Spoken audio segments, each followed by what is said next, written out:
Hello বন্ধুরা, রিনা food কিচেনে সবাইকে স্বাগতম। একটা নতুন রেসিপি নিয়ে হাজির হয়ে গেছি, পেঁপের শরবত বা জুস। অনেক রকম জুস বা শরবত খেয়ে থাকেন, তো এইভাবে বাড়িতে একবার ট্রাই করবেন পেঁপে দিয়ে, অবশ্যই আপনাদের ভালো লাগবে। তো চলুন তৈরি করে নিই। এখানে আমি পেঁপে ধুয়ে কেটে নিয়েছি, এভাবে আপনারাও কেটে নেবেন। এখানে আমি হলুদ পেঁপে ব্যবহার করছি, আপনারা লাল পেঁপেও ব্যবহার করতে পারেন। এই শরবতটা ছোট বড় সবাই খেতে পারবে। গরম আসছে তো ছোট বড় সবাই শরবত খাওয়ার জন্য একটু বায়না করে, তাই এইভাবে আপনারা শরবত তৈরি করুন পেঁপে দিয়ে, অবশ্যই ভালো লাগবে। তো চলুন শুরু করে নিই। এখানে আমি নিয়ে নিয়েছি বিট লবণ, আর এটা আমি চিনি গুঁড়ো করে নিয়ে নিয়েছি, কারণ চিনি অনেক সময় গলতে চায় না। আর এখানে আমি কাগজি লেবু নিয়ে নিয়েছি।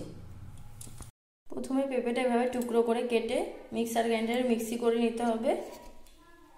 পেঁপেটা আমি এবার মিক্সার গ্রাইন্ডারে স্মুথ একটা পেস্ট করে নিয়েছি। পেস্টটা একটু গাঢ় গাঢ়। এবার এখানে আমি অ্যাড করছি ঠান্ডা জল।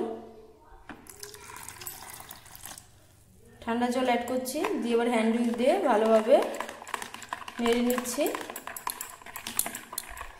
এভাবে জল অ্যাড করব, সামান্য সামান্য অ্যাড করে।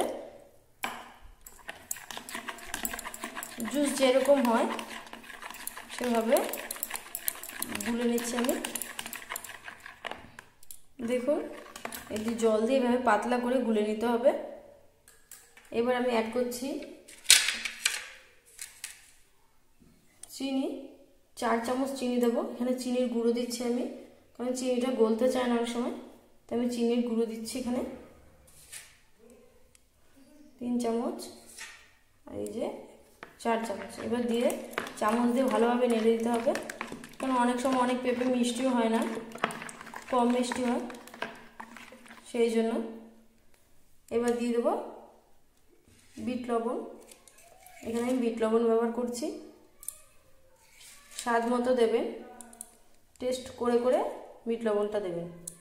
দেখুন এভাবে আমি গুলে নিয়েছি চিনির গুঁড়ো আর বিট লবণ দিয়ে।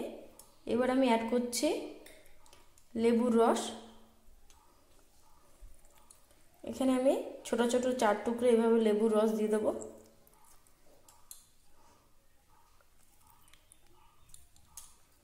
দিয়ে এবার আবার একটা চামচ দিয়ে ভালোভাবে নেড়ে নেব।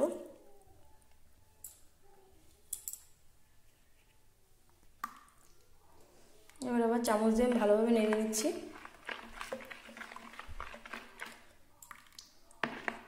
দেখুন কি সুন্দর হয়েছে তৈরি।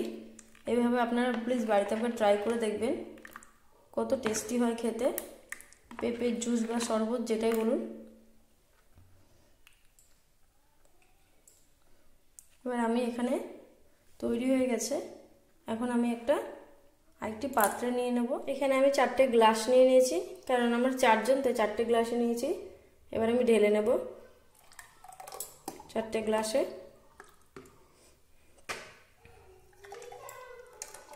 সবগুলো 4টে গ্লাসে আমি ভালোভাবে ঢেলে নিচ্ছি। দেখুন 4টে গ্লাসে আমি ঢেলে নিয়েছি, পুরো ম্যাঙ্গো জুসের মতো লাগছে। আপনারা এইভাবে ট্রাই করবেন, ভালো লাগবে খেতে।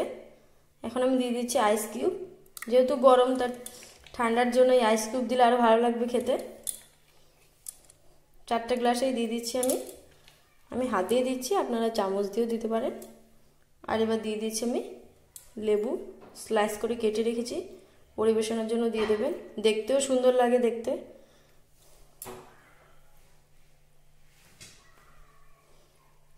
তৈরি হয়ে গেছে আমার পেঁপের জুস বা শরবত। তো কেমন হলো রেসিপিটি অবশ্যই কমেন্ট করে বলবেন। যদি ভালো লাগে আমার চ্যানেলকে সাবস্ক্রাইব এবং লাইক কমেন্ট করবেন। তো আবার আসবো নতুন ভিডিও নিয়ে, ততক্ষণ টাটা।